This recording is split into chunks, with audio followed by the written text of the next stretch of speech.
Hola, bon dia. Bon dia a totes i tots i benvinguts a aquesta jornada de diàlegs internacionals sobre l'ensenyament plurilingüe.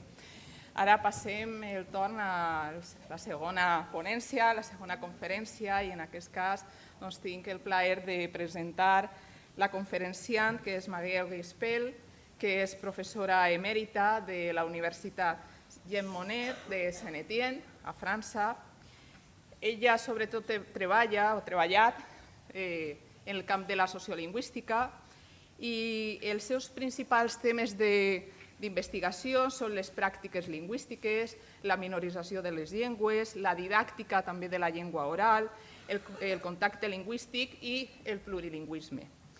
És autora de nombrosos llibres, articles, capítols de llibre, sobretot que es troben dins dels camps d'investigació de la didàctica de les llengües, de la sociolingüística i també sobre la sociodidàctica. I precisament la sociodidàctica està concebuda com una disciplina, una doble disciplina respecte al que és la didàctica de les llengües, que es troba o que es trenca, millor dit, el pensament tradicional d'aquest binomi entre docent i discent, i s'introdueix aquest context social en la seva diversitat, tant cultural com lingüístic. Per tant, el que aportarà és una nova concepció, en aquest cas, d'entendre les pràctiques de l'ensenyament-aprenentatge de les llengües, cosa que és molt convenient, com explica, si volem abastar tot el que és l'ensenyament plurilingüe. Per tant, tots els usos, les pràctiques lingüístiques socials, la representació de les llengües, el paper de l'oralitat, en aquest cas, són conceptes sobre els quals reflexiona i que es posarà avui en aquesta ponència. I bé, ja la deixo, en aquest cas, amb la intervenció sobre com acoger la diversitat lingüística en classe. Per tant, avant. Muchas gracias. Buen día.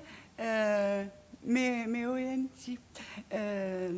Es un poco difícil para mí hablar con vosotros y vosotras porque, primero, no hablo valenciano, nadie es perfecto, y mi español es muy sencillo, muy escolar, muy lejano para mí, y estoy traduciendo siempre lo que estoy pensando en francés en mi cabeza para decirlo a vosotros en castellano. Pero los errores, las faltas son el multilingüismo, son el plurilingüismo, y es también una experiencia para vosotros y vosotras oírme y entenderme. Me parece que en la pregunta, en la pedida del señor Carles para mi conferencia, hay casi un paradojo hablar de las actitudes, porque actitudes enfrente al plurilingüismo. ¿Por qué?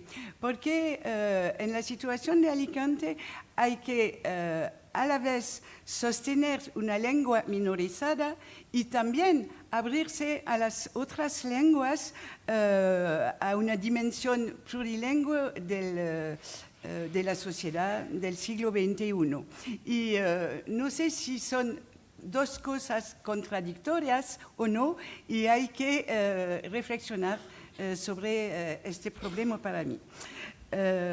Y también, si pensamos en competencia, por ejemplo, en catalán o valenciano, son competencias lingüísticas particulares, pero si pensamos en competencias plurilingües, son otras competencias. Y no sabemos si los dos se pueden combinar. ¿Sí? ¿Existe? De vez en cuando estoy inventando palabras. Pero si nos comprendemos es lo importante. Me gustaría dedicar lo que estoy diciendo.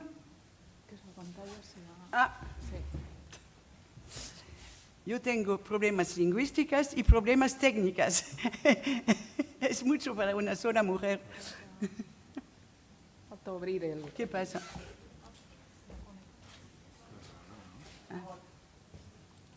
Pero tengo una ayuda. Muchas gracias, Ivonne. Porque tengo muchos amigos en la aula. Abdou Eliman es un investigador de, ¿cómo se dice? Algeria, que murió en fin de septiembre. Y tengo que dedicarle lo que estoy diciendo, porque estábamos amigos y hay un texto de él que he elegido para vosotros, pero pienso que estará en el documento que viene. No es importante si no le podéis leer ahora. Y en mi documento encontrarán también otros textos que vamos a ver en mi diaporama. Lo importante para mí del imam es que lo que dice en el último párrafo, el papel de la escuela no es enseñar la lengua nativa, lo que ya consiguió perfectamente la naturaleza social, sino arrimarse al caudal lingüístico ya adquirido para abrirse a otras clases de saberes. Es un poco su definición de la sociodidáctica de la que hablabas antes. Dos pistas y dos partes en lo que voy a decir. Alrededor de las actitudes y representaciones, unas nociones, unas reflexiones, no será una conferencia teórica, y después una parte más práctica, y en la escuela y en la aula hablaré de una investigación que estoy haciendo en País Vasco, pero en País Vasco del Norte, en Francia, en la ciudad de Hendaya. Una experiencia para vosotros. Voy a mostraros una foto y hay que interpretarla en su cabeza. Veremos después por qué. ¿Qué representa esta foto? ¿Cuáles ideas o imágenes les vienen a la cabeza mirándola? Eso es la foto. Y se llama Una bella victoria. Y ahora la foto total, donde está salida la precedente, que muestra una otra interpretación que le puede venir directamente cuando se ve el contexto de la situación. Y viene de un manual que se llama Antimanual de francés de Claude Dunton en Francia. Y mi pregunta es la siguiente: ¿cuáles detalles pueden surgir que estaba o es la foto de una victoria en un estadio? Lo que nos empuja a interpretar la foto es lo que se llaman representaciones o actitudes, porque actitud es una acción, lo que la etimología lo dice, act, una acción, un acto, y es un acto aquí de interpretación. ¿Y de dónde vienen nuestras interpretaciones? De lo que vemos, de lo que oímos, vienen de nuestras representaciones que tenemos, ¿se dice en la cabeza o en el mento? En el mento. Y pienso que hemos construido nuestra actitud de interpretación a partir de los detalles como el hombre que es negro y para nosotros su ropa que puede ser de deporte, las manos arriba que pueden decir una victoria, la boca abierta, que puede decir bravo o soy contento, y sobre todo nuestra imagen de las personas negras que pensamos que están muy fuertes en el dominio deportivo, por ejemplo. Todo eso es una representación que nos empuja a entender la foto como una victoria, y no es una victoria, es el contrario. Es lo que se pasa también en la clase con los aprendizajes.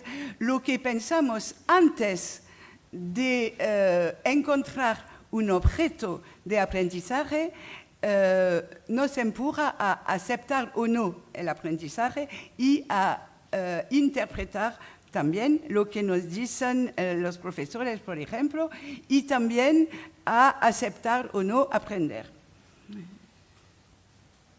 Una representación es una forma de saber, pero de saber incompleto, que tiene que evolucionar poco a poco y que nos hace, que nos empuja a hacer errores de interpretación o de aprendizaje. Es la definición de la sociología. ¿Y cuál es la relación de lo que estoy diciendo con los aprendizajes? Es lo que explica la diapo. La actitud se sitúa entre las representaciones que tienes en el mente y el aprendizaje. Entre los dos hay una zona, un espacio que se llama las actitudes y que se pueden transformar en la clase con los profesores y pienso que es la misión de la escuela de transformar nuestras actitudes hacia un terreno positivo para aprender o para aceptar lenguas, por ejemplo. Es lo que pasa con las lenguas y con sus encuentros. La escuela tiene que darnos ganas de conocer a otros y a otras lenguas. Es la razón por la que hay colores en la diapo, dar actitudes lingüísticas positivas y alegres. Y lo que es verdadero para las lenguas es verdadero para todo saber naturalmente.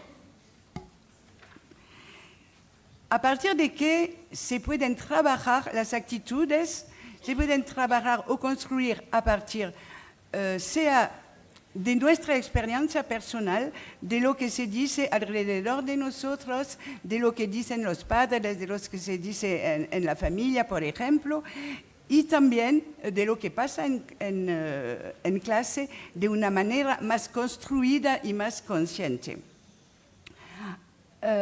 Hay conceptos teóricos que pueden sostener lo que estoy diciendo, pero no tengo tiempo de desarrollarlos. Plurilingüismo, mediación, glotofobia, etcétera, lo que veis en el, ¿cómo se dice? Ecran. Pantalla. Lo que veis en la pantalla. Bueno. Y que pueden encontrar en libros y textos teóricos, no es mi papel hoy. Voy a mostraros un ejemplo, pero yo te demandaré de traduire si es posible, porque de una actitud y representación negativa que encontré con una joven con la que estaba haciendo una entrevista. Rekia viene de Marruecos, tiene 19 cuando estaba hablando con ella y le pregunto qué pasó cuando entraste por la primera vez en la escuela, porque en su familia hablaba, ¿cómo se dice? Berber, y en la escuela el maestro la acoge en lengua árabe y no entiende nada. Y esas son sus palabras. Más de 15 años después está recordándose lo que sentía. ¿Es posible trabajar? ¿No? Sí. Voy a improvisar. Aproximadamente. Sí. ¿Y cómo lo viviste tú? ¿Cómo lo viviste? Que te enseñen otra lengua. Y bueno, R dice, bueno, al principio fue un shock porque es muy complicado la relación. La relación entre el berebere y el árabe es complicada. Tú llegas y te dicen, ¿qué lengua hablas? Y no entiendes el mundo en el que vives, ¿eh? tienes un rechazo, recibes un rechazo hacia ti mismo, hacia tú misma, ¿sí? Porque le has dicho a alguien, yo hablo bereber. Y sobre todo entre los pequeños, en la infancia. Es como si... ¿De voile, c'est quoi? ¿De voile? Ah,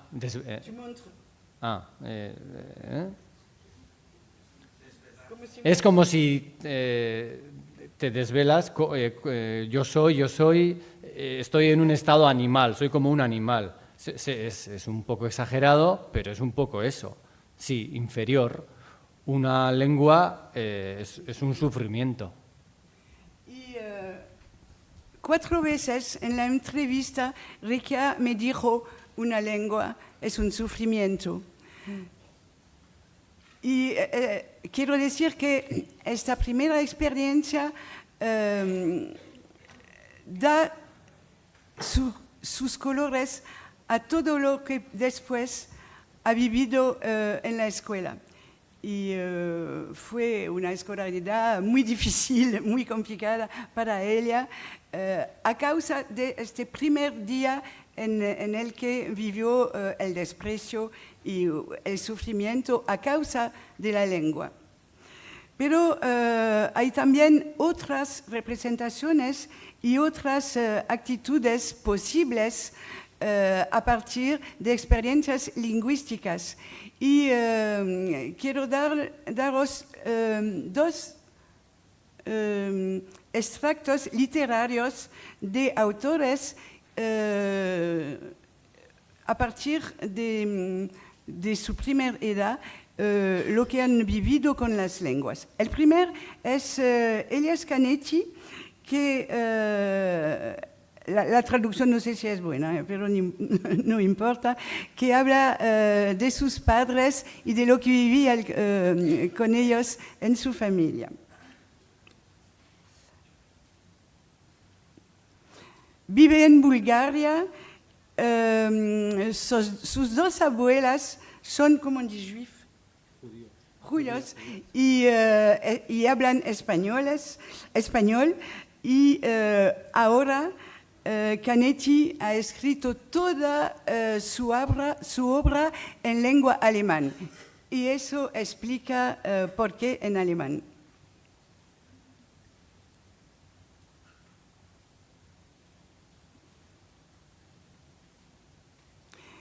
Y me parece un poco extraordinaria esta experiencia porque cuando se sabe la relación entre los juegos y la lengua alemán. Para él, el alemán estaba la lengua del deseo, a causa de lo que vivían sus padres y porque sus padres hablaban alemán sin él. Otra experiencia, otra representación de una lengua y otras ganas de conocerla o no, la de Héctor Biancotti, que vivía en Argentina, pero de origen italiano, es el origen italiano.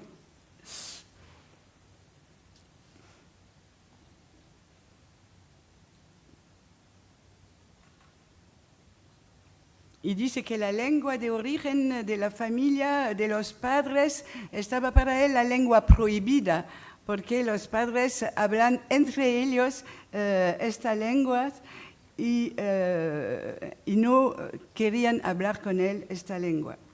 Son experiencias personales de las que estaba hablando antes y, como dice Biancotti, que forman el alma y la envidia, las ganas o no de aprender o de conocer los otros y una lengua y que crean actitudes inconscientes para lo que les vive. Los 2 textos vienen de otro libro para el liceo en Francia que se llama Entre dos lenguas, bilingüismo y autobiografía. Y ahora otra situación posible de plurilingüismo que puede venir del encuentro con canciones en nuestra vida personal, pero que se puede desarrollar también en la clase o en la aula. Les invito a vivir conmigo unos encuentros con lenguas a través de canciones, 2 ejemplos solo. Es una experiencia personal. Para mí, el inglés estaba primero las canciones, por ejemplo, de Cat Stevens, o me gustó aprender castellano a causa de Paco Ibáñez, y el catalán a causa de Luis Llach, y el vasco a causa de Urco. Son cantores de mi generación, no de la vuestra, pero es mi experiencia lingüística. Y el griego, gracias a Theodorakis, por ejemplo, y la seguida es posible. Porque sonoridades de una canción crean emociones, crean sentimientos, crean reacciones, también en el cuerpo, no solo en el mente, son cosas corporales y es muy importante para nosotros y también para los niños muy jóvenes. Un ejemplo voy a tratar. Una canción de Jacques Brel, que es un cantor que canta en francés, pero que viene de Bélgica y que estaba bilingüe, ¿cómo on dit? ¿Neerlandés? Flamenco. Sí. Cuando tenía 15 años y que sí, no entendía esta canción porque la mitad de las palabras están en francés y la mitad en su lengua original. Vamos a escuchar. Un rato. ¿Ça marche? En principio solo.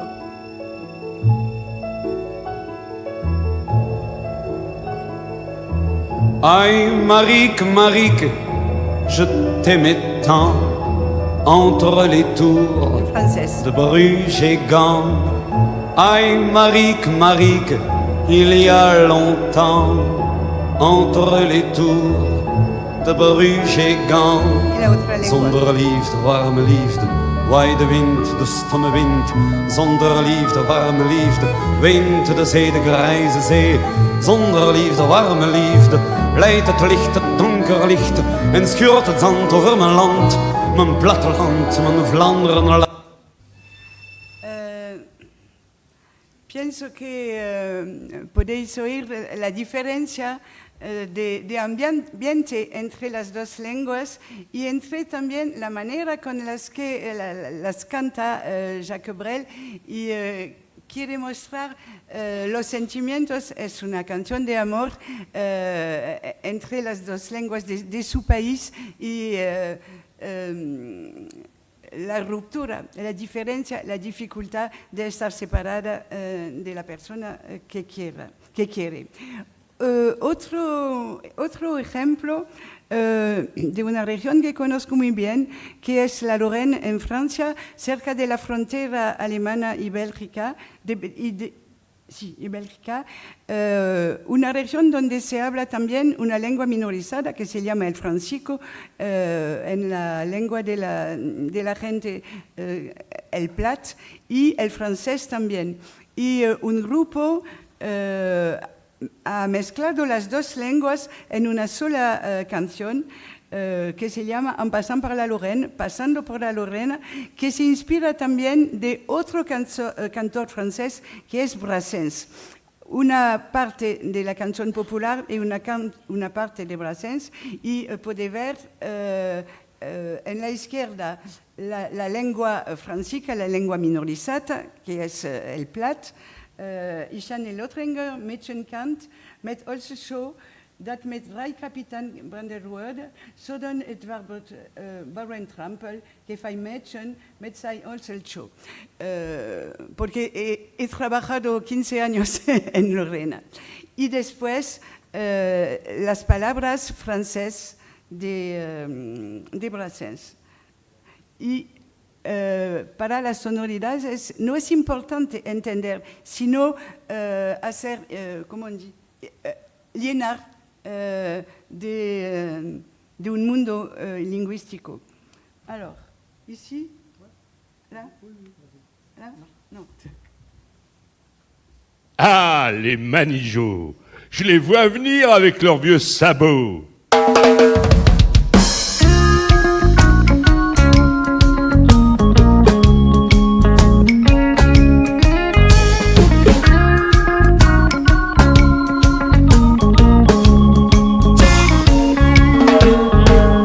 Ich kan tränga med kant med helse sjå.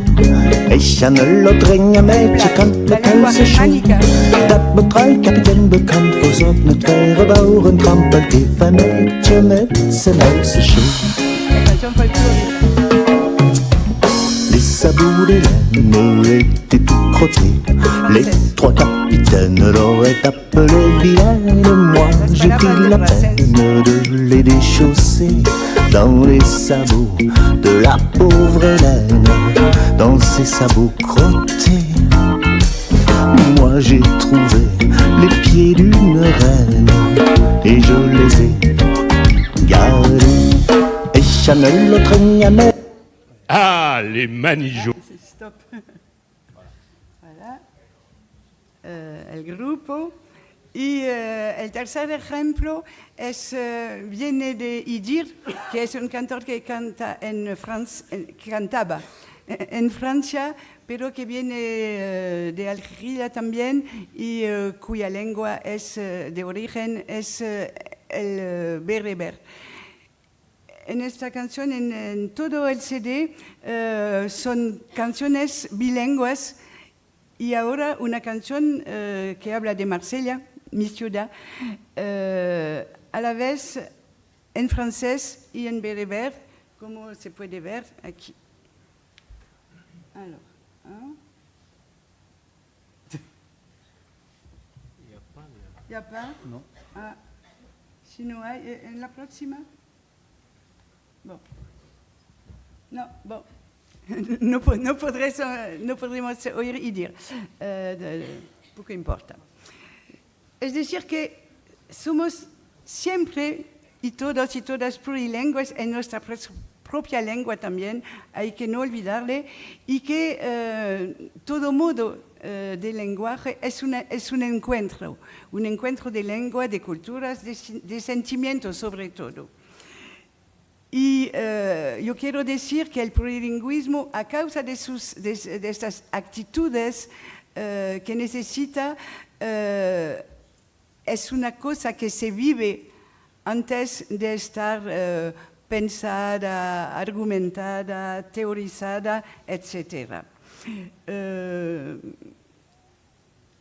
La última frase, je n'ai pas trouvé de soisonnement. Ah, no se puede traducir. Eso es un problema del plurilingüismo. Tenemos una palabra en una lengua y no se puede decir en otra.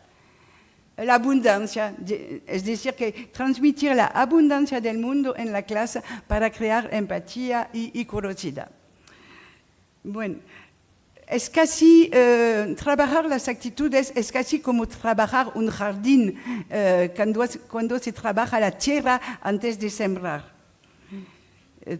Trabajamos el terreno con los alumnos y dar ganas de encontrar a las lenguas de los otros. Es lo que se hace en Hendaya, que es una ciudad de la frontera entre Francia y España, pero de un mismo país que es Euskadi, que es el País Vasco, en el que se habla la misma lengua de parte y otra de la frontera, el vasco, el euskera, que es la lengua de Ibón. Estamos trabajando las actitudes de los alumnos con los profesores en un colegio y voy a dar unos ejemplos un poco en desorden de lo que se hace en este colegio. ¿Cuánto tiempo tengo? Sí. ¿20 minutos, Cari? Sí. Muy bien.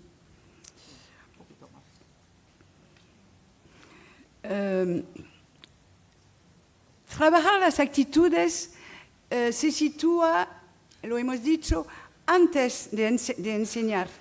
Es casi la parte de educación, la parte pedagógica de la enseñanza, y después pueden venir los aprendizajes. Y se pueden trabajar las actitudes en la escuela, en el espacio escolar, en la aula, es decir, en la sala donde están el profesor y los alumnos, o con proyectos colectivos, y voy a dar unos ejemplos. Podemos crear situaciones en las que se transforman las representaciones y las actitudes de los escuelos. Por ejemplo, en el colegio de Hendaya hemos puesto en todas las puertas, ¿cómo on dit des écriteaux?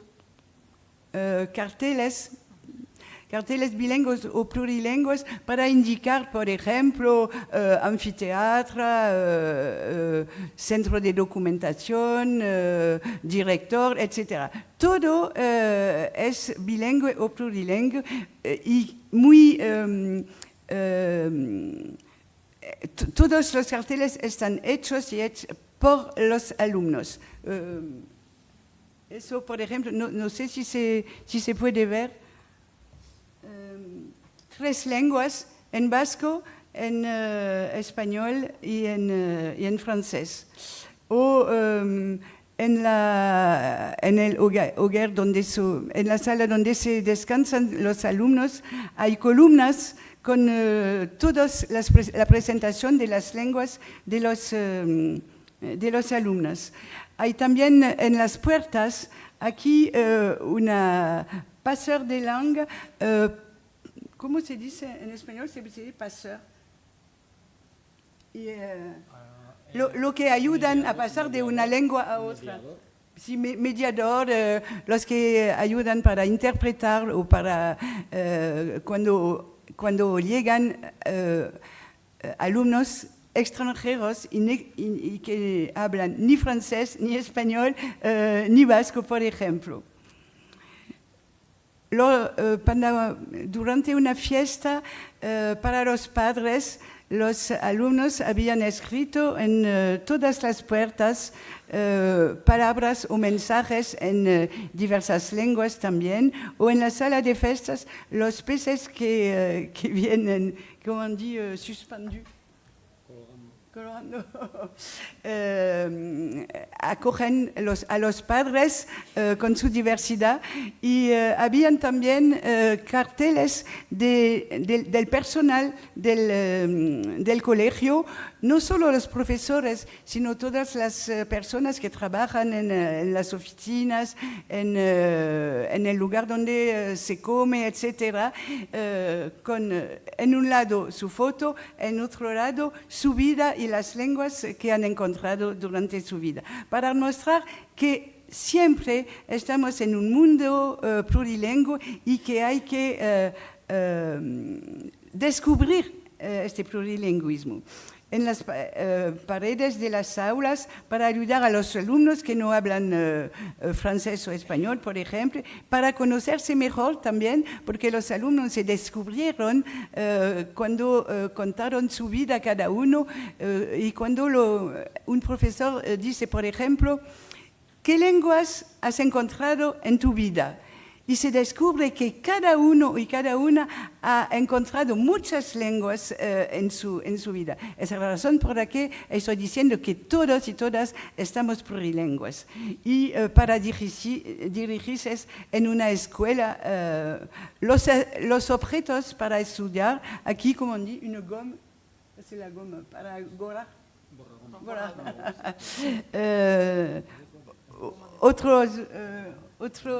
Todos los objetos están traducidos y viven los alumnos ahora en un espacio plurilingüe. En la clase, no se ve si se puede ver, son consignas, los verbos de consignas más utilizados que están en las paredes de las salas en otra lengua. y en otra lengua también. Y todo está hecho con los alumnos y por los alumnos. Y en las actividades también se pueden mezclar las lenguas, se pueden encontrar las lenguas. Por ejemplo, eso es un ejercicio en la disciplina que se llama en Francia SVT, es decir, Ciencias de la Vida y de la Tierra, es que casi biología y geografía en el mismo tiempo. Y he elegido este ejemplo para decirles que no son profesores solo de lenguas que utilizan este método, sino todas las disciplinas. Y por ejemplo, el ejercicio habla del equilibrio alimentario en el cotidiano, en la vida, y el profesor dice hay que practicar lenguajes, muchos lenguajes, y uno de los objetivos es entender y exprimirse correctamente al escribir para pasar de una lengua a otra. Es decir, que hay dos objetivos en cada ejercicio, el ejercicio de la disciplina y el ejercicio lingüístico, y se hace en todas las disciplinas. Y, por ejemplo, ayuda a los alumnos dándolos el vocabulario que podría faltarlos. Otro vía de plurilingüismo es la interacción, el diálogo pedagógico durante una lección, un cursillo. Cada vez que es posible, los profesores comparan las lenguas. Y aquí podéis ver cómo una profesora de matemática hace entender a los alumnos que una parte quiere decir une partie en francés. Comparando las dos lenguas latinas, poco a poco descubren los alumnos la traducción y el sentido. Y no son profesores de lenguas, solo profesores de matemática, pero atentivos a lo que pasa lingüísticamente en su disciplina cuando hablan con los alumnos. Y en fin, un alumno dice une partie, es decir, que ha entendido lo que quería decir una parte y poco a poco adelantan los otros. Una tercera vez de plurilingüismo aquí es la autoevaluación, es decir, cómo cada alumno puede evaluar su trabajo personal. Y ahora está en francés. Por ejemplo, un criterio de evaluación es haber utilizado al menos 3 lenguas en su deber.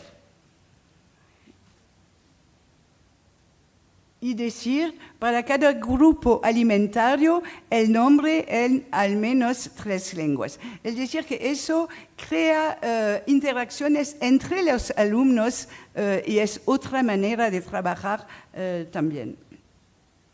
Y el profesor dice, en fin, bonne chance, good luck en inglés, buena suerte en castellano y sorteón en vasco. Y todo lo escrito tiene unas palabras en la lengua de otros. Y también dan documentos complementarios que leer en Internet en varias lenguas. Ahora no podemos leer y comentar sobre todo un escrito de alumnos, es una propuesta de la profesora de inglés, de francés y de vasco para mezclar lenguas en una misma producción escrita, es decir, inventar una historia. Pero todos estos textos estarán en el documento que tendréis más tarde en la salida. Pienso que hacer escribir alumnos en varias lenguas en el mismo texto no es un problema para ella, porque eso les les empuja a diferenciar las lenguas y a decirse cómo puedo escribir, tengo una S o no, cuál es la diferencia entre ejemplo y ejemplo, por ejemplo, y no van hacia una mezcla de todas las lenguas. Sí, el comentario del profesor es bastante positivo y no normativo.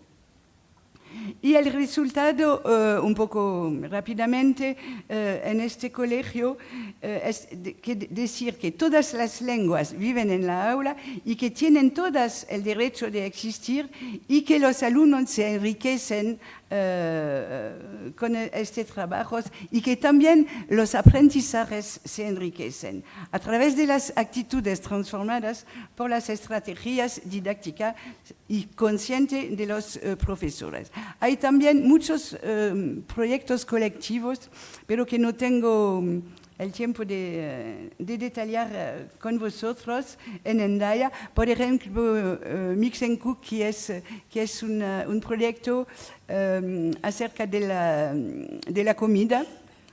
Cada alumno viene con una receta de su familia en su lengua y después hay una comida colectiva muy importante y también explica la receta en la radio del colegio. Y ahora están desarrollando el último proyecto a partir de un acontecimiento actual del año pasado, que es el terremoto en Turquía. Y a partir de este acontecimiento muy, ¿cómo dice? Muy emocionante para los alumnos, porque hay alumnos que vienen de Turquía también, han construido un proyecto donde cada disciplina tiene que hablar del seísmo de manera matemática, científica, geográficamente, históricamente, etc. Y todos los profesores de una misma clase hablan del mismo tema. Y eso fue muy, muy interesante para los alumnos. Y quiero mostraros el aviso de los profesores. Aquí hay un ejercicio, lo que han hecho en su clase, por ejemplo, en geografía, el vocabulario del seísmo, etc. Y la consigna, dar cuenta de los resultados de los talleres que se hacen en grupos de 2 o 3 alumnos en el idioma de su elección. Y por fin, lo que dicen los profesores. Los diferentes idiomas utilizados no siempre ayudaron a comprender los conceptos en esta sesión. En cambio, el dejar que cada alumno hiciera el trabajo en su idioma preferido, le permitió empezar rápida y eficazmente. Parecían encantados al poder escribir en euskera, español, francés o en su lengua familiar, incluso el poder mezclar a veces todos estos idiomas, etc. Y todo eso, este trabajo, ayudó a que los alumnos se lanzaran a trabajar por escrito y se permitieron todos los idiomas. Y hay también, por fin, ideas de fiesta, pero eso es muy menos original, fiestas de las lenguas para los padres y para todos los que quieran venir en el colegio, acoger a los padres con sus lenguas o al menos diciendo agur en vasco o azul en berbero o acoger con 2 o 3 palabras los padres es muy importante para el diálogo pedagógico. Para terminar,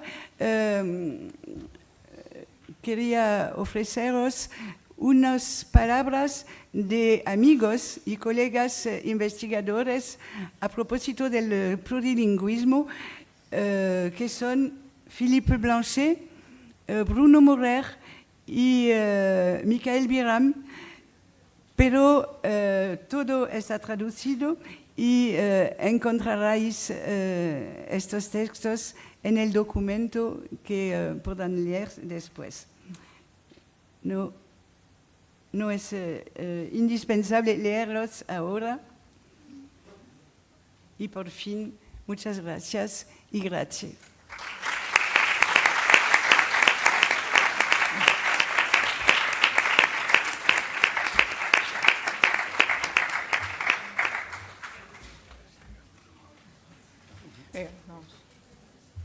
Moltes gràcies, Maguel, per aquesta magnífica ponència, per totes les reflexions, per totes les experiències que ens has contat. Jo he estat apuntant diverses qüestions perquè, en realitat, moltes de les reflexions que has posat ací, nosaltres les treballem també en l'assignatura precisament de didàctica i com d'important és primer, identificar-nos com a persona amb les llengües i aquest component sentimental que sempre tenen, aquestes activitats que has mostrat, que feu. Nosaltres també plantegem així... Sí, porque en general hablamos de principios, no, de principios teóricos, pero cuando vamos en la hora es más difícil. Sí. És veritat perquè moltes vegades parlem des de la teoria, però costa dur-ho, materialitzar-lo. Efectivament. I bé, això per un costat, el tema d'aquest component sentimental, però també és la importància que té treballar les actituds i els prejudicis lingüístics, sobretot dins de la metodologia tan complexa que és el plurilingüisme. Porque el aprendizaje puro, directo, no sirve de nada si no hay antes actitudes positivas para recibirlo. Efectivament. I ara donem pas a l'oportunitat que pregunteu, teniu l'oportunitat de preguntar a la ponent, per tant, animeu-vos. Però en mi mail. Para los que quieren escribir. Però també, si animeu-vos a preguntar, perquè moltes d'aquestes qüestions que ella ha exposat ací, nosaltres les hem vist precisament a classes. Tot aquest treball que hem de fer, que vosaltres haureu de fer en un futur a l'escola, en aquest cas, per treballar per aquesta diversitat lingüística i cultural, però per a veure-la com una cosa positiva. Porque son futuros profesores. Sí, de primària. No.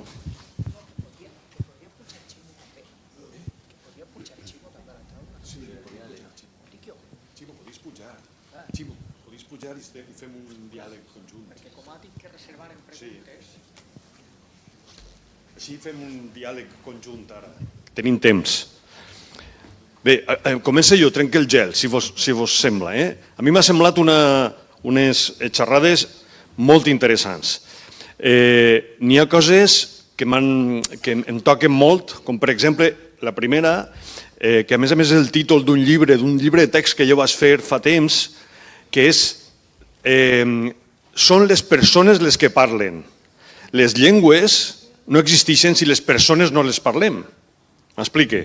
I per tant és important, quan es treballa sobre llengües, pensar que les llengües les parlen persones que tenen una història darrere i per tant fer-se càrrec d'aquesta situació millora la manera de tractar, de gestionar les llengües.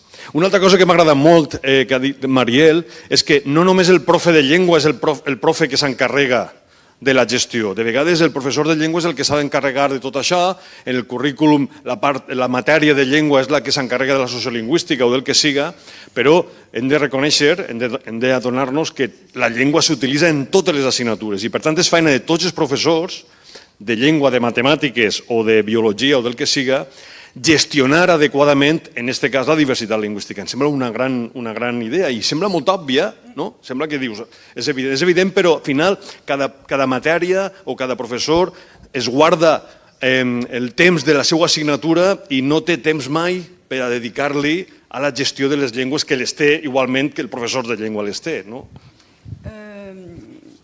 Trabajar con todos todos los profesores era un desafío en este colegio y estaba el desafío puesto muy directamente por el director. Porque en general cuando hablamos de lenguas hay de un lado los profesores de lenguas y de otro todos los otros. Y nosotros decimos con mi colega, estábamos dos investigadores en Hendaya, no, todos los profesores y todos los personales también, los que sirven en el comedor, por ejemplo, también, o se dice enfermera, para la enfermiera, oui, la enfermera. Todos están implicados en este proyecto y eso fue muy importante. Y pienso que para el primario es más sencillo, ¿no? Porque hay un solo profesor para todas las disciplinas. Jo volia aportar un element sobre la conferència de Marielle Rispall i sobre la glotofòbia. Glotofòbia és el concepte que es diu quan se té fòbia per els parlars dels altres. I moltes vegades no sabem per què. O sigui, hi ha homofòbia, hi ha fòbia contra les dones, hi ha fòbia... I les fòbies són complicades. Per què ho dic? Perquè jo tinc una experiència que va en el sentit del que presentava Marielle, i és d'haver, durant diversos anys, els alumnes com vosaltres, futurs professors, començava el curs dient escriviu en mitja pàgina la vostra biografia lingüística. És a dir, un resum de quina relació teniu amb les llengües i com vau aprendre altres llengües. I me vaig adonar que a Ginebra els futurs professors tenen... En una mitja ja parlen 4 o 5 llengües, perquè hi ha molts de migrants, hi ha les 4 llengües de l'escola i les relacions són molt diferents en les llengües i alguns parlen de moments inclús de patiment, com l'exemple que havia donat ella en el moment d'entrar a una llengua, que no sempre ha provocat que es mantingui una fòbia contra la llengua, però que es veu com l'acollida és molt diferent. Però vam fer una experiència també en la biografia lingüística, que és una forma de treballar que és molt bonica, i jo feia escriure als alumnes d'origen espanyol la biografia lingüística. Per això, en els xiquets de 6è de primària, de 11 anys, 12 anys, escrivien en castellà la biografia lingüística i per la professora suïssa en francès. Ells no sabien que jo després agafava la biografia escrita en francès i la biografia escrita en castellà i no dient el mateix. És a dir, que hi ha una anticipació de qui és el que... i certes fòbies, certes dificultats, certes representacions negatives sobre el francès no les dien a la professora de francès i ho dien a la professora d'espanyol i no dien el mateix i era el mateix alumne. Ho dic per la reflexió perquè les actituds que tenim sobre les llengües són complicades.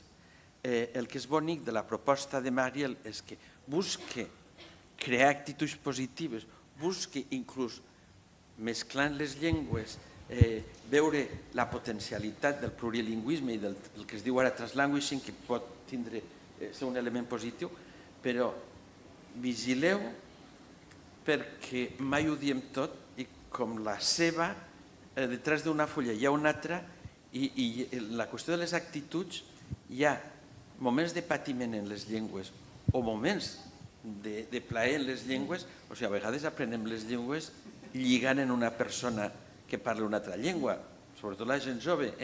Vull dir que hi ha coses que no les diem en lo positiu i en lo negatiu i que marquen molt l'interès o no per aprendre la llengua. Jo crec que el més difícil en l'ensenyament, i us ho dic, és tot el que toca l'afectivitat. L'afectivitat és particularment difícil. Disculpeu d'haver sigut tan llarg. Sí, vaig a fer una xicoteta intervenció, més que res per les actituds i de més, i donem-se compte que estem descarregant en l'escola tota una sèrie de responsabilitats que són socials. I fique un exemple molt simple. L'Escola Europea d'Alacant. L'Escola Europea d'Alacant naix perquè així ve l'OIPO, que és la de patents i marques, i se fa un col·latge exprofés per als xiquets i les xiquetes que són fills de funcionaris europeus. Ahí n'hi ha el que se diu categoria 1, categoria 2 i categoria 3. En aquesta categoria 3 poden entrar pagant, els altres són de baix, pagant, els xiquets que en una prova o en fi, el que siga, poden entrar, que són un cupo molt xicotet, de no treballadors de la Unió Europea. Les actituds dels pares ahir són sumament positives i els xiquets aprenen castellà, bé com a L1 o com a L2, francès, bé com a L1 o com a L2 o com a L3, depèn, alemà i anglès. N'hi ha algun problema? No. Per què? Perquè la casa, a menys que els pares poden ser ja bilingües, trilingües o no té aquesta actitud negativa contra les llengües. Normalment aquests xiquets ixen dominant 3 idiomes a la perfecció. I quan dic dominant és tant a nivell oral com escrit. No fan faltes d'ortografia, per dir-ho d'alguna manera, i s'expressen perfectament.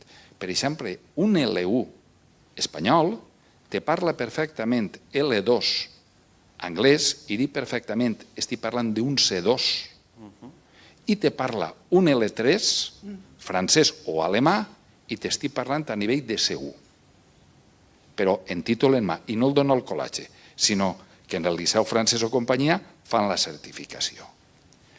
A part, entre ells, en el pati, la llengua franca no és l'anglès, és el castellà. Però, i ho dia abans, quan entre ells se barallen, sí que s'insulten en la llengua original. Perquè els fills la vena pròpia, i això puc parlar jo en primera persona, perquè ho he viscut en ma casa. Per tant, on està el gran tema? En l'escola? Sí, però no. Està en la societat. Si la societat, l'actitud és positiva, el bilingüisme, el trilingüisme, el que vulguem, ho treballarem bé. Si no, descarreguem en l'escola tota una quantitat de responsabilitats que no té. I això és un dels grans errors, crec que és d'on partim. Si li se dona normalitat a nivell de família, és normalitat. En ma casa arribaven, i lo normal era que els xiquets i les xiquetes que venien tingueren conversa creuada en anglès. Algun cas era un poc més complicat perquè algú parlava en luxemburguès i això són dos i a la punta hora, i el luxemburguès ahí es perdien. O el neerlandès o el flamenc, entre valons i flamencs, i ahí, però lo normal era conversa creuada. Jo ho dia abans, jo soc d'un poble fronterer.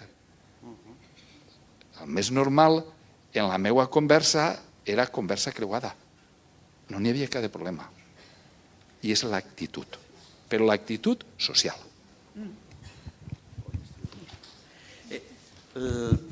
Tots som de pobles fronterers, perquè l'ús de les llengües actualment funciona per xarxes.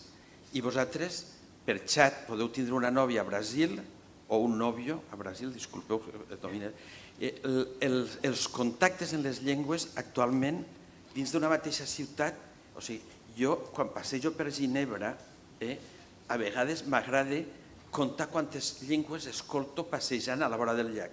I hi ha dies que conto 20-25 llengües.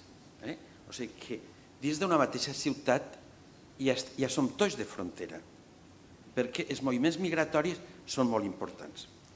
Jo vull intervindre sobre el que dius, i que tens raó, que l'educació informal i l'educació lingüística informal no depèn únicament de l'escola, depèn de la societat.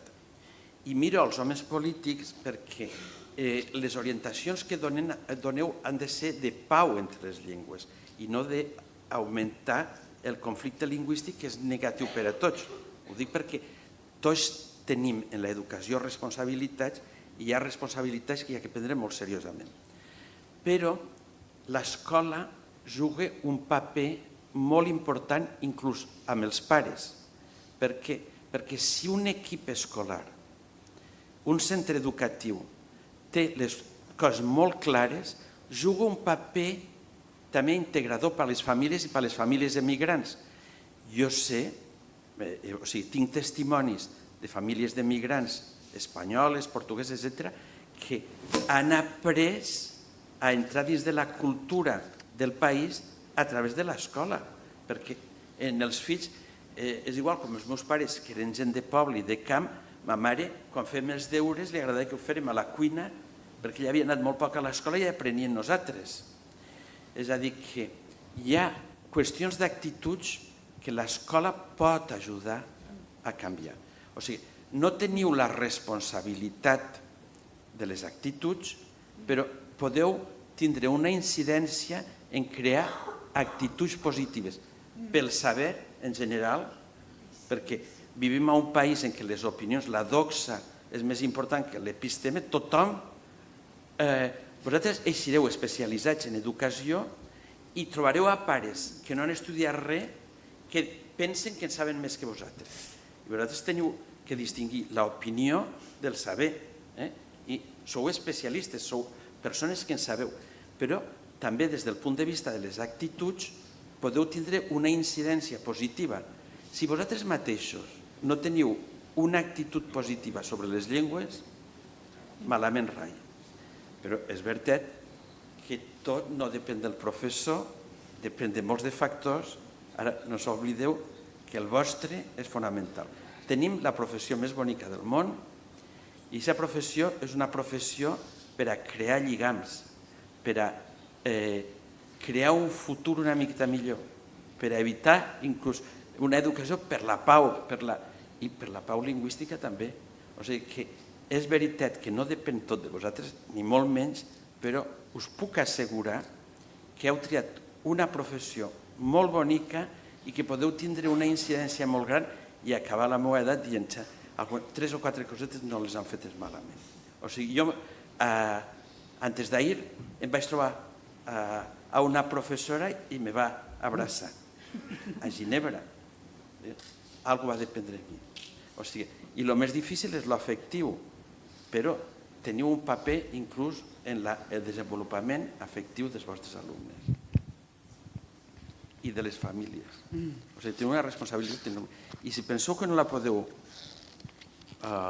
realitzar, canvieu de professió.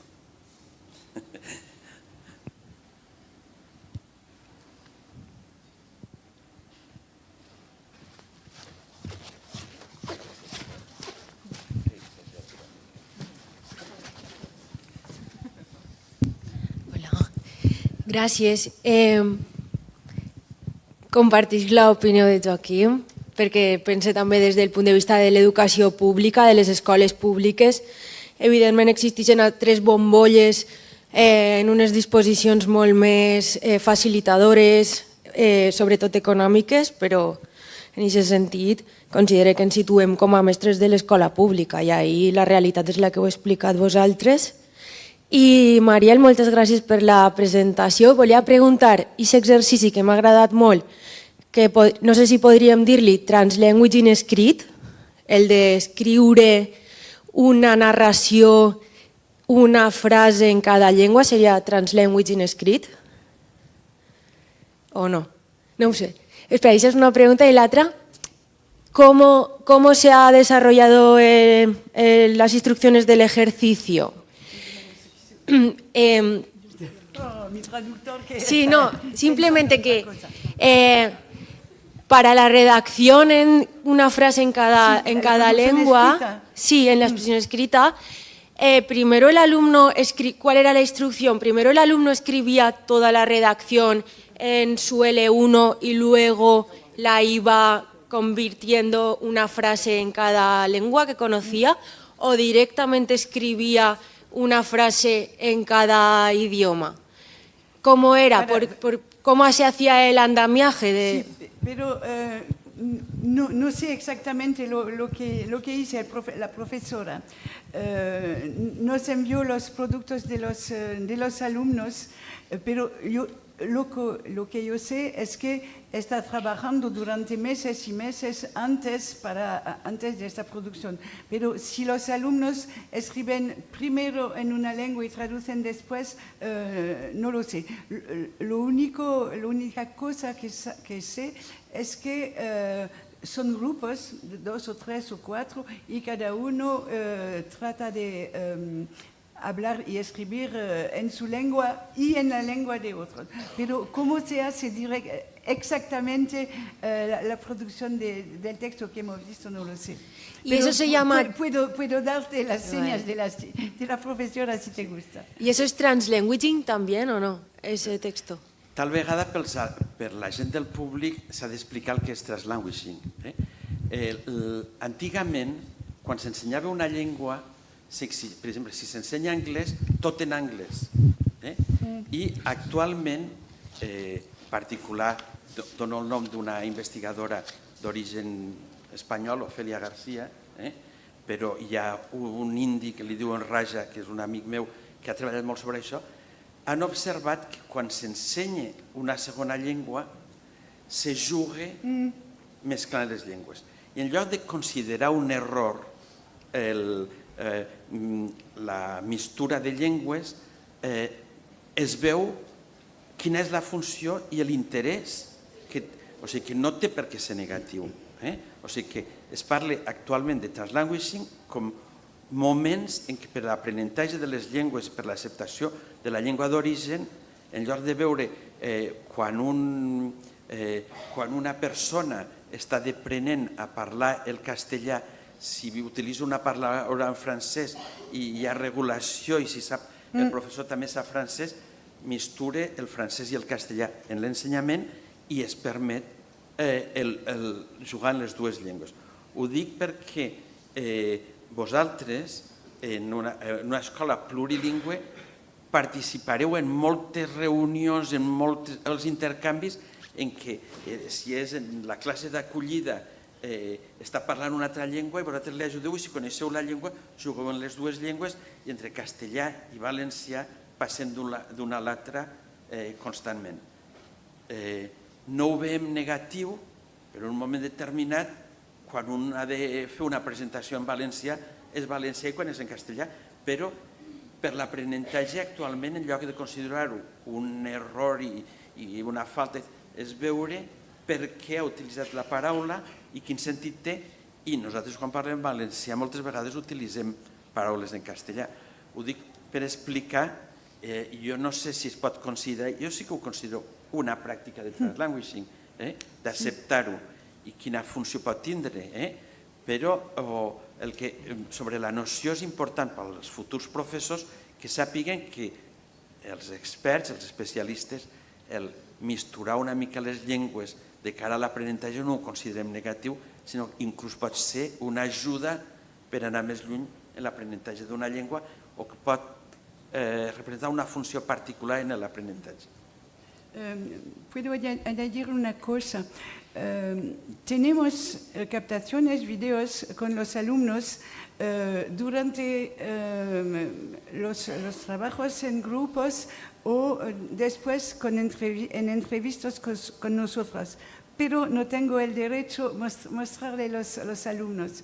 Es una lástima, pero es muy interesante. Por ejemplo, tengo una interacción de grupo en matemática y la regulación es la buena palabra, porque las lenguas circulan en el trabajo colectivo y naturalmente. Y cuando pido a los alumnos qué piensas o cómo vives el hecho de hablar muchas lenguas o de mezclarlas, no entienden la pregunta, me dicen, pero es natural, es normal, no hay problema. Lo que muestra casi que hay un problema para los adultos y no para los niños.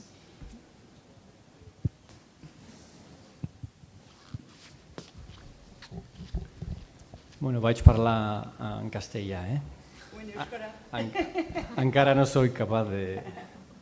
Entiendo el valenciano. Disculpeu, esteu observant que dues persones que no han viscut mai a València no tenen cap problema d'intercomprensió en llengües de la mateixa família. I jo, la darrera vegada que vaig estar a un hospital vaig demanar, per favor, no vaig dir si us plau, vaig dir, per favor, un cafè. Y la señora me dijo, hábleme en castellano que yo no lo entiendo el valenciano. És dir, és qüestió d'actituds. Ells tenen l'actitud de voler comprendre i jo crec que ho han comprès tot i d'intentar parlar. És això el que busquem, lo mínim. Es verdad que yo cuando tenía 20 años, 21 años, si me hubieran dicho que dentro de X años estaría en Alicante asistiendo a unas jornadas donde se habla valenciano, yo le hubiera dicho a esta persona, ¿cómo? Pero bueno, pues a nivel de el tema de las actitudes, pues ahí está, ¿no? Y yo creo que las personas que venimos de contextos donde se habla una lengua minorizada, pues tenemos actitudes positivas en general hacia otras lenguas, bajo la condición de que tengamos la vivencia de tener actitudes positivas también sobre la lengua minorizada, ¿no? Me ha interesado, Mariel, la idea de cómo una escuela que tradicionalmente ha sido una institución escolar, la de Hendaya, yo no la conozco, pero conoces la Francia. Conozco el contexto, cómo se está transformando una escuela tradicionalmente tan monolingüe, tan glotófoba, tan exterminadora, la escuela francesa, de la diversidad lingüística. ¿Cómo es posible dar pasos hacia otro tipo de escuela más interesante, ¿no? para la jornada de hoy, ¿no? Entonces, el contexto, ¿no? Quizás el alumnado no conoce el contexto y, no sé, me ha parecido muy interesante. Primero, gracias al director, que es una persona, y después, y primero contra los profesores, y después con los profesores, durante 3 años. Sí. Fue una lucha. Pero lo hicieron. Sí, pero lo hicieron y ahora están contentos.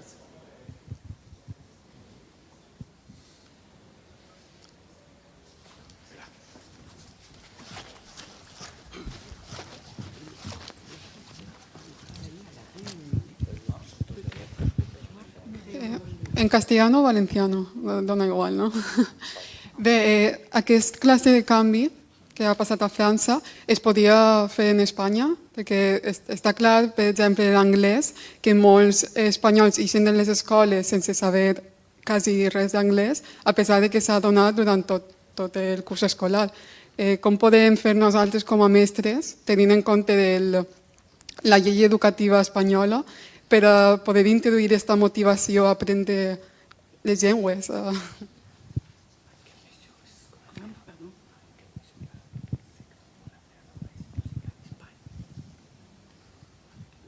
Pienso que es posible en toda parte. ¿Por qué no?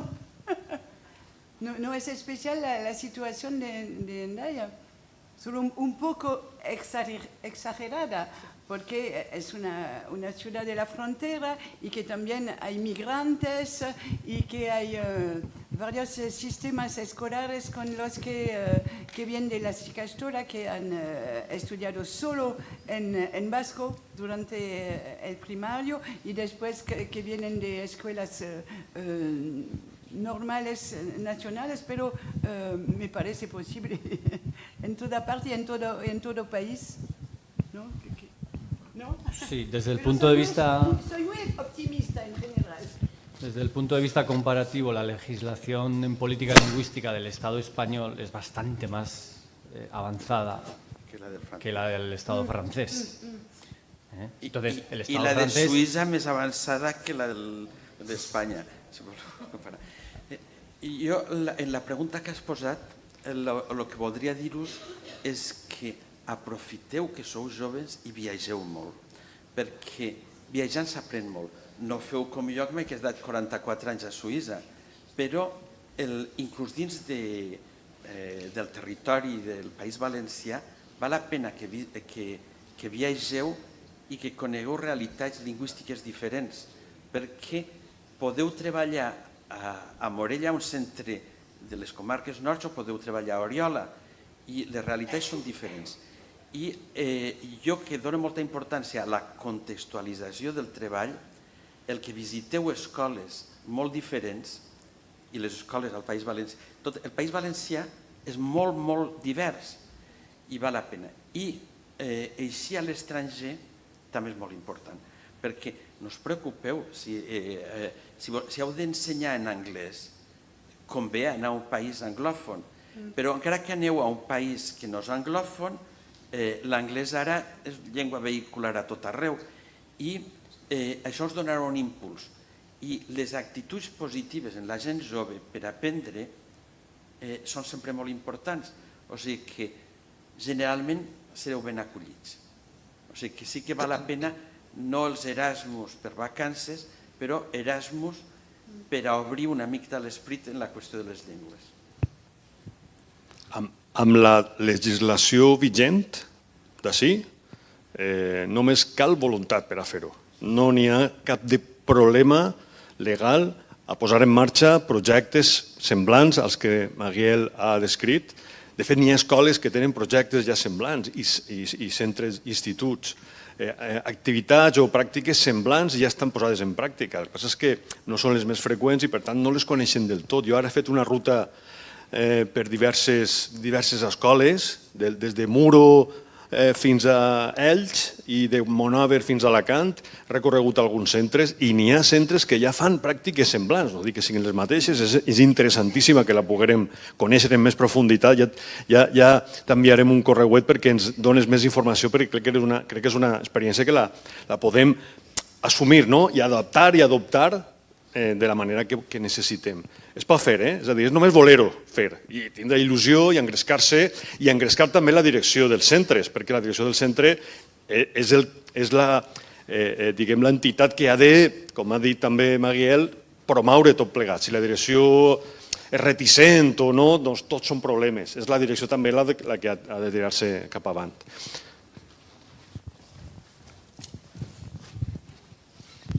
Bé, en el cas de l'anglès i en altres que estem exposant així, pense que caldria ressaltar el que ha dit en la sessió anterior el professor Dols, que és remarcar sobretot o prendre base en l'oral. Molts de nosaltres som fills del fracàs escolar del sistema educatiu en llengües. Hem estudiat anglès o he intentat estudiar anglès tota la vida i sabem escriure la frase en les imperatives o el subjuntiu o el que sigui, sabem escriure-ho, però a l'hora de parlar no sabem gens. Per tal com s'ha remarcat en la sessió anterior i també està remarcant-se així, un ensenyament oral i unes estratègies, crear unes estratègies per a la comprensió i l'expressió oral són fonamentals. Una persona que parla una llengua després l'escriurà.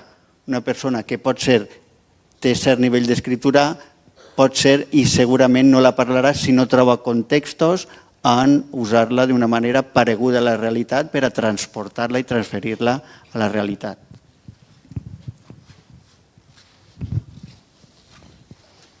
L'actitud també, volia fer una puntualització última.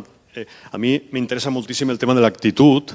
Fixeu-vos que al final l'actitud podria tindre tres potes. La part emocional, que és molt important, que l'escola siga conscient, l'escola i tots, però l'escola en concret siga conscient que aconseguir actituds positives està vinculat a l'emoció. Però l'actitud també té una part de racionalitat, és a dir, també s'ha d'argumentar, també s'ha d'opinar, també s'ha d'establir una relació racional amb el fet per a poder aconseguir comprendre millor la realitat. També és una manera d'aconseguir una actitud positiva. I n'hi ha una tercera que has esmentat tu, Maguiel, que és l'ús. Això també està en la utilització. Si l'actitud es queda només en el sentiment o en la reflexió i no té un component d'ús que es trasllada a l'ús, ens quedem a mitjan camí.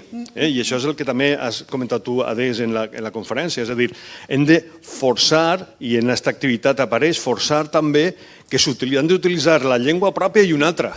Això és convertir el gust i la reflexió en una cosa vinculada al comportament, a la conducta lingüística en aquest cas. Crec que, clar, si ens oblidem d'això i fomentem l'actitud només, però després no té una translació d'això, després de l'ús, doncs ens falta una pota. No sé si estàs d'acord amb això. Y se puede decir también que lo emocional es muy importante, sobre todo con alumnos jóvenes, pero también que hay que trabajar con los padres, con las familias. Hay que salir de la aula y de la escuela, porque el alumno en la escuela, el alumno en la familia, si oye discursos diferentes, es muy difícil para él. Es la razón por la que hacemos muchas cosas con las familias también. Y he dirigido una investigación para una tesis en Algeria que mostraba que los discursos oídos por los niños en las familias para o contra tal o tal lengua están determinantes para el aprendizaje después por los profesores. Una cosa concreta que pot ser útil per vosaltres. A Ginebra s'utilitza per crear actituds positives sobre la diversitat de llengües, pensant molt en les llengües de l'emigració, i sabeu que és un lloc on hi ha moltíssims emigrants, el sac de contes i rondalles, que és un sac on els pares posen contes que circula i és una forma de fer viatjar les llengües i els contes entre les famílies i la casa. I això ho hem transformat una miqueta en invitar els pares a contar contes en diferents llengües, la qual cosa ha resultat molt interessant perquè ens hem adonat que un xiquet de 4, 5, 6 anys, els primers anys, si li contes un conte en anglès i el contes bé, té la impressió de comprendre, se crea un feeling. Per què us ho dic? Un, perquè la idea del sac de contes us pot interessar per crear actituds positives sobre les diverses llengües que existeixen a l'escola, però si jo fos el vostre professor, jo exigiria que vosaltres tinguéreu un repertori per contar contes orals, com si fóreu m'abuela, en castellà, en valencià i en anglès. I no passaríeu l'assignatura si no sabeu contar bé 3 contes en anglès, però fent com si ho contàreu per xiquets de 7 o 8 anys. Vosaltres, per què? Perquè contar contes és una forma de crear actituds positives sobre la llengua. No és per patir, és per fer-los disfrutar. I a més, jo crec que és un moment important del desenvolupament de l'oral, no únicament el conte, en altres coses, però que valdria la pena que ho féreu. En un conte ben preparat, en material, en fulles grans, posant un ciri al mig per crear l'ambient del conte, conteu un conte en anglès i després li pregunteu en castellà, en valencià o en anglès i ja han comprès el conte. Dona molt bon resultat. Però vosaltres heu de saber contar contes.